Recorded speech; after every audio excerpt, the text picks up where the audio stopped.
kita semua ini memiliki tanggung jawab. Apa tanggung jawabnya? Melanjutkan perjuangan Rasulullah sallallahu alaihi wasallam. Bismillahirrahmanirrahim.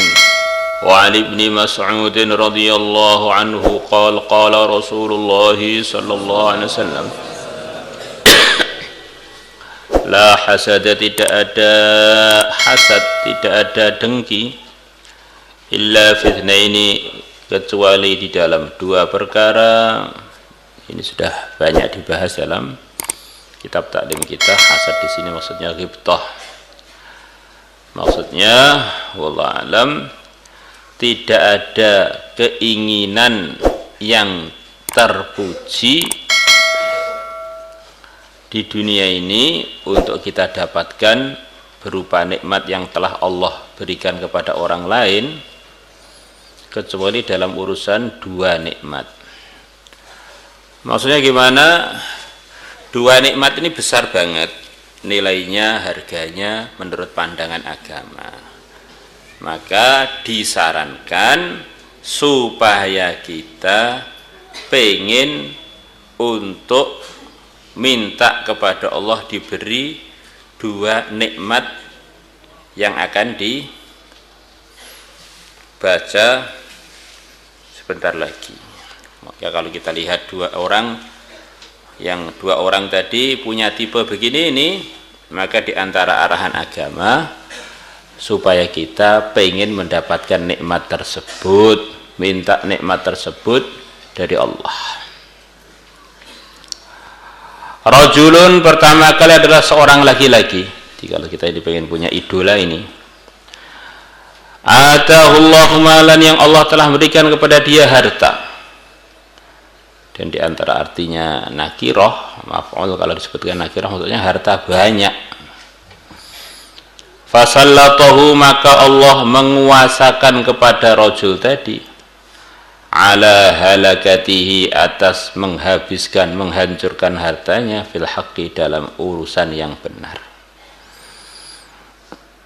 Jadi di antara perkara yang perlu kita pengini, kita minta kepada Allah adalah, kalau kita melihat seseorang diberi uang banyak, harta banyak, kemudian dia menghabiskan harta dia itu dalam hal yang diridhai Allah,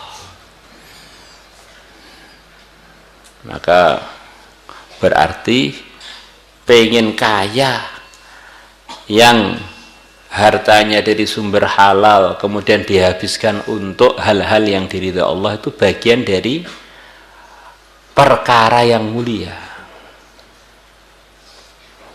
Jadi perkara yang mulia itu tidak selalu artinya tidak pengen dunia, tidak. Tapi ada perkara mulia namanya itu pengen dunia untuk akhirat. Nah, jadi orang kalau punya ilmu itu, punya duit ya berpahala, nggak punya duit juga berpahala. Tapi kalau orang tuh ilmunya belum punya, ini dia belum punya pegangan untuk bersikap yang benar. Wesele terlambat, kalau bisa juga ngeluh, akhirnya bisa dosa, nggak ridho dengan takdirnya Allah. Atau punya duit akhirnya ngeluh terus, absen terus, akhirnya juga dosa. Nah, orang itu kalau nggak ngamalkan ilmu agama itu sugih ciroko, melarat apa meneh. Nah, di dunia sudah nggak punya apa-apa, di akhirat tinggal celakanya yang kekal abadi kalau nggak bertaubat. Warajulun, dan laki-laki atahullah, yang Allah telah berikan kepada dia al-hikmata, hikmah. Nah, di antaranya hikmah itu adalah ilmu. Hikmah itu artinya secara bahasa, di antara artinya adalah kebijakan, kebijaksanaan.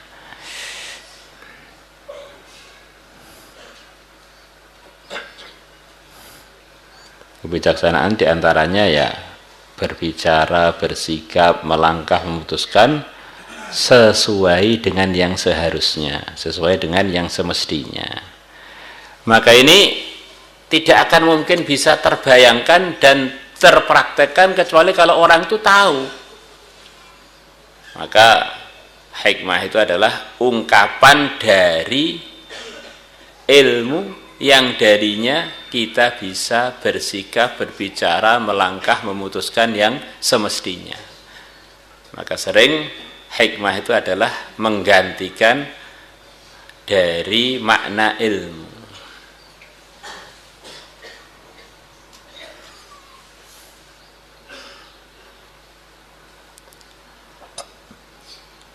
Wa atainahul hikmata wa fasal khitab, dan aku akan berikan kepada dia, pada Nabi Daud, al hikmata, kebijakan.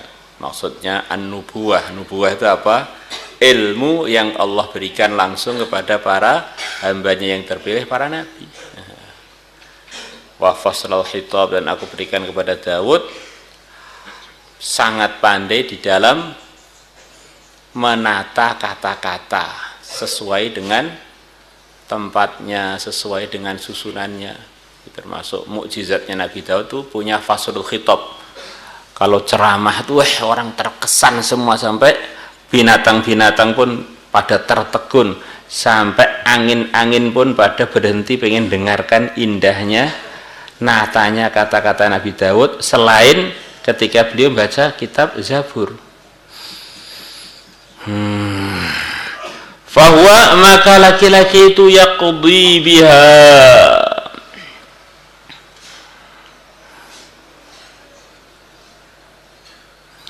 memutuskan biha dengan menggunakan hikmah yang Allah telah berikan kepada dia, wa yu'allimuha, dan dia mengajarkan hikmah tersebut. Kalau ada orang alim, orang pintar ilmu agama, maka kita seharusnya ingin mendapatkan nikmat yang seperti beliau tersebut. Selain dua hal ini, kepinginan itu belum tentu baik.